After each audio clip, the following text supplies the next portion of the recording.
Sejam todas bem-vindas, sejam todos bem-vindos. Estamos aqui de volta à nossa biblioteca. Hoje nós falaremos sobre os antecedentes da ciência moderna. Falaremos hoje da antiguidade. Bem, apesar de que aquilo que nós chamamos hoje de ciência ser uma forma de conhecer muito recente em termos históricos, podemos dizer que a ciência começa a surgir na Europa do século XVII, XVIII, amadurece no século XIX e se consolida mesmo no século XX. Bem, mas as suas raízes são muito mais antigas. E o Yuval Harari diz que não existe um consenso sobre os motivos do porquê que a ciência surge na Europa e não em outros impérios, como o chinês, o otomano, o persa, ou na Índia. Tudo bem. E por que na Europa Ocidental? Olha, mas podemos dizer que as sementes dessa forma de pensar já estavam presentes. Vamos subir nosso quadro negro. Vamos subir. Chamando nosso assistente virtual Mãozinha para nos dar uma mão. Trocadilhozinho. Como antecedentes, falaremos primeiro das origens da racionalidade ocidental, como remontando à filosofia grega, especialmente a filosofia natural grega. Nosso objetivo não é a história da filosofia e nem podemos nos alongar muito na filosofia grega. Nós aqui vamos enfatizar os pontos da forma de pensar dos gregos que contribuíram para as origens da ciência. Os filósofos gregos começaram a questionar os mitos e começaram também a procurar explicações racionais para os fenômenos da natureza, não mais explicando com base em divindades e mistérios. Em primeiro lugar, vamos falar agora de alguns conceitos que remontam à filosofia grega. Cosmos, crença em um universo ordenado, regido por leis. Este conceito foi fundamental também para a teologia cristã. No caso da teologia, a crença em um criador de um universo que é regido pelas leis do Criador.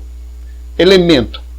Ainda no período pré-socrático, os pensadores se questionavam como a natureza poderia ser tão diversificada. Uma resposta foi que a natureza deveria ser formada com base em compostos simples e puros, que se combinariam formando os compostos. Um exemplo, os 4 elementos de Empédocles: terra, água, ar e fogo, cada qual com suas características e propriedades. Essa forma de pensar talvez fique mais claro para a gente se considerarmos a associação com os estados físicos da matéria, como com o estado físico da matéria e com o calor, né? Não há, no conceito de elemento, a concepção de matéria descontínua. Quando eles viam água, eles consideravam que estavam vendo algo simples e puro e que não era formado por outros constituintes, muito menos por partículas, grãos, pedaços. A concepção atomística é contraintuitiva, vai contra os nossos sentidos. O conceito de elemento é essencialmente empírico. Falando no conceito atomístico, ele é essencialmente irracional. Tomemos a argumentação. Você tem um pedaço finito de madeira. Divide em 2, tudo bem. Divide novamente, ainda tudo bem, é possível. Mas é possível continuar dividindo eternamente, sendo que esse pedaço vai ficando cada vez menor e nunca chega a um fim? A resposta dos atomistas: não. Não é possível continuar dividindo ao infinitamente pequeno. Vai ter que, num certo momento, parar de dividir. Quando isso acontecer, temos o menor pedaço possível, o indivisível, o átomo. A concepção atomística vai contra os nossos sentidos, é fundamentalmente racional. Conceitos científicos de elemento químico e teoria atômica não são os mesmos daqueles conceitos gregos. Não são os mesmos. Considerando os pensadores gregos, como dissemos antes, não vamos nos alongar aqui. Por hoje enfatizaremos dois, Platão e Aristóteles. Vamos agora falar um pouco de Platão. Platão foi um dos principais fundadores do racionalismo, a forma de pensar que enfatiza a razão em detrimento aos sentidos. No racionalismo, o meio de se chegar à verdade seria pela razão. A razão nos fornece os meios de conhecermos a verdade. Podemos chamar de idealismo a filosofia platônica, pois considerava que existia um mundo das ideias, um mundo sem transformações, feito pelas ideias de tudo que já existe no mundo material, sendo o mundo material uma cópia mal feita e imperfeita dessas ideias. O papel do filósofo seria descobrir, tomar conhecimento desse mundo, das ideias, a partir de sua razão.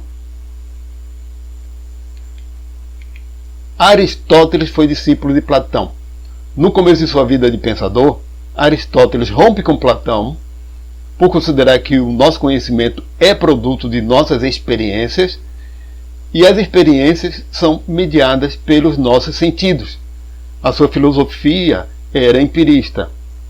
O método aristotélico era baseado nos sentidos. O seu método partia de verdades evidentes por si mesmas aos nossos sentidos e as usava como premissas para a razão dedutiva, chegando a conclusões. Ora, não é evidente, não é algo que não requer explicações, que a gente vê o Sol nascendo todos os dias e se pondo? Não é evidente que o Sol gira em torno da Terra?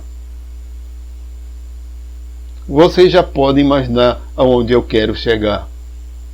Mas uma das coisas que eu posso adiantar agora é que tanto a abordagem platônica quanto a aristotélica são muito diferentes da metodologia científica moderna. Falando agora da filosofia natural aristotélica, Aristóteles considerava a existência dos 4 elementos aqui na Terra, os 4 elementos de Empédocles.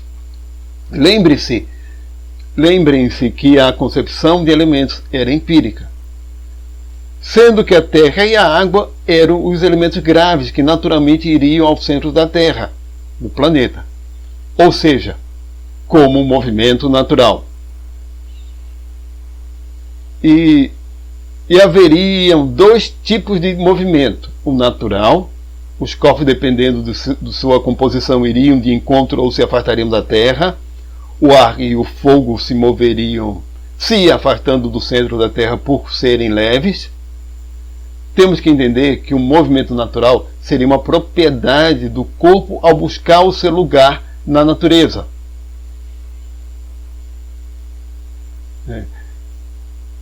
E o movimento forçado, outro tipo de movimento, gerado pela atuação de uma força àquele corpo, como quando atiramos uma pedra. Quando a força acaba, a pedra cai, como propriedade natural da pedra, e não por conta da atuação de uma força, a gravidade, na pedra. Aristóteles chegou à conclusão que os corpos supralunares, formados pela Lua e os outros astros, são feitos por um único elemento, a quintessência, o 5º elemento. Por isso, os céus são constantes, realizando movimentos circulares. Os céus são perfeitos e imutáveis, pois não são feitos por elementos diferentes e que estão o tempo todo se combinando e gerando compostos variados. Em Aristóteles, também temos a noção que temos 4 tipos de causas para todas as existências: formal, material, eficiente e final. Tomemos um exemplo: uma escultura de uma Vênus em mármore. Quais as causas da existência dela? A formal, aquela forma de Deus existe. A material, o mármore existe. A eficiente, o escultor. A causa final, a finalidade para a qual aquele escultor fez a escultura. O porquê ele a fez. Vamos recolher o nosso quadro negro. Até logo, mãozinha. Até a próxima aula. Bem, o cosmo aristotélico era formado pela Terra ao centro e os astros girando em torno dela em esferas cristalinas perfeitas, formadas pela quintessência. Tínhamos as esferas da Lua, Mercúrio, Vênus, Sol, Marte, Júpiter, Saturno, depois a esfera das estrelas fixas e a última, a esfera invisível do motor primeiro, que impulsionava todas as outras. Devemos lembrar que as estrelas moviam-se em conjunto, formando as constelações, e os planetas se movem de forma independente. Mas o cosmo aristotélico não era um modelo científico. Não era possível fazer previsões astronômicas com ele. E o seu maior problema, o movimento retrógrado dos planetas, como está nessa foto. Aqui temos o acompanhamento do movimento do planeta Marte, sendo fotos da mesma hora em dias seguidos. Existem momentos que o planeta é como que andasse para trás, fazendo um movimento oposto ao que vinha fazendo. Como explicar o movimento retrógrado de planetas tendo a Terra no centro e os planetas girando em torno da Terra?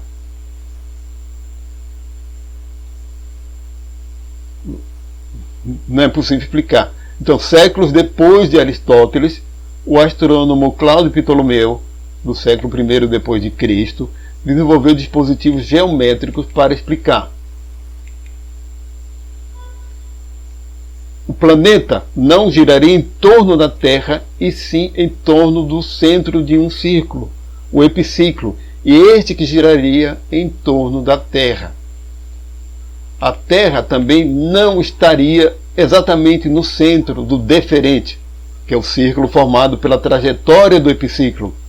Você pode notar pelas figuras que, por conta dessa distribuição geométrica, o planeta, ao ser visto aqui da Terra, geraria ilusão de movimento retrógrado. Vamos mudar de cenário para melhor visualizar tanto o cosmos aristotélico quanto o modelo ptolomaico. Vamos ao cosmos.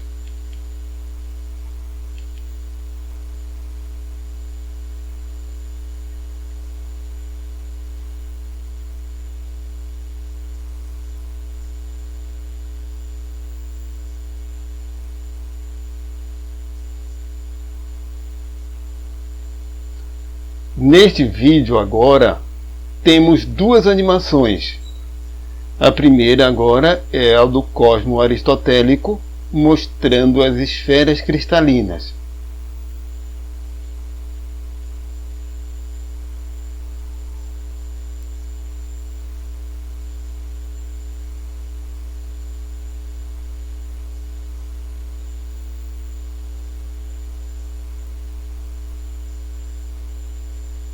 A segunda é uma animação do modelo ptolomaico.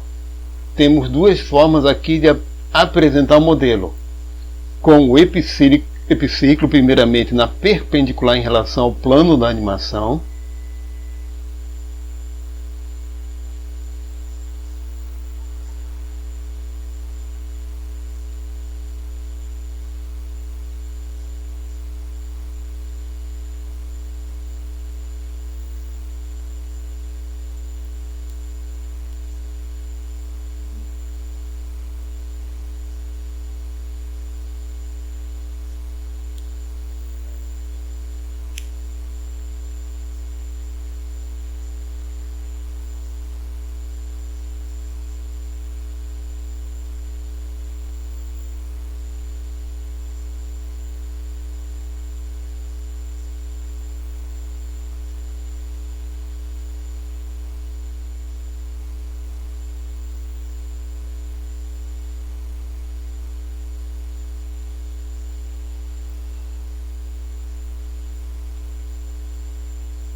depois com o epiciclo longitudinalmente.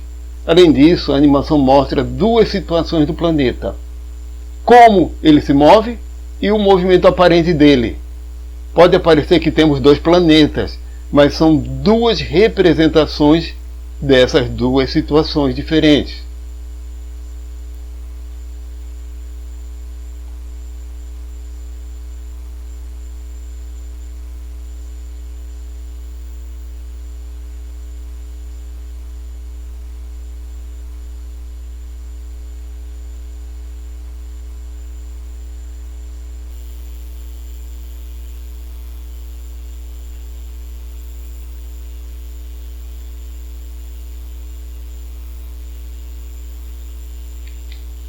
Neste segundo vídeo, temos o modelo ptolomaico completo, formado pela Terra ao centro,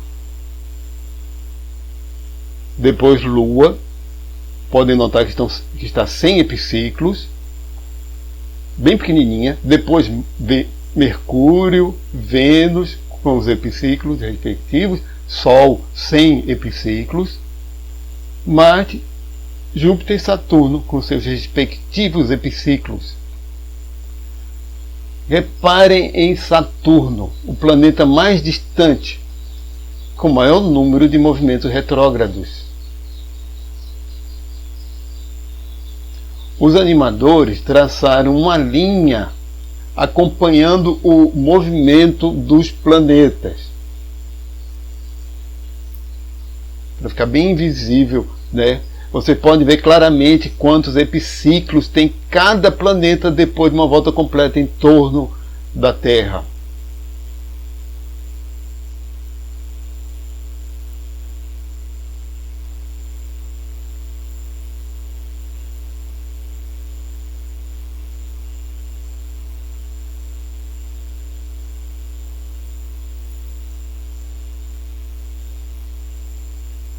Bem, vamos voltar ao nosso ponto de partida.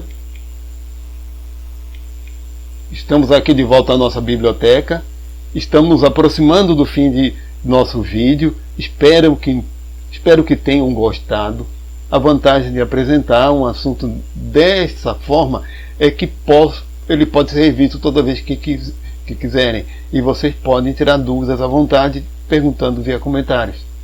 Estamos numa biblioteca para lembrar uma coisa: a leitura continua sendo nossa principal fonte de construção do conhecimento. Leiam muito, leiam sempre, leiam bem. No final, vamos ver a bibliografia sugerida para o curso. Aqui temos nossos aplicativos auxiliares.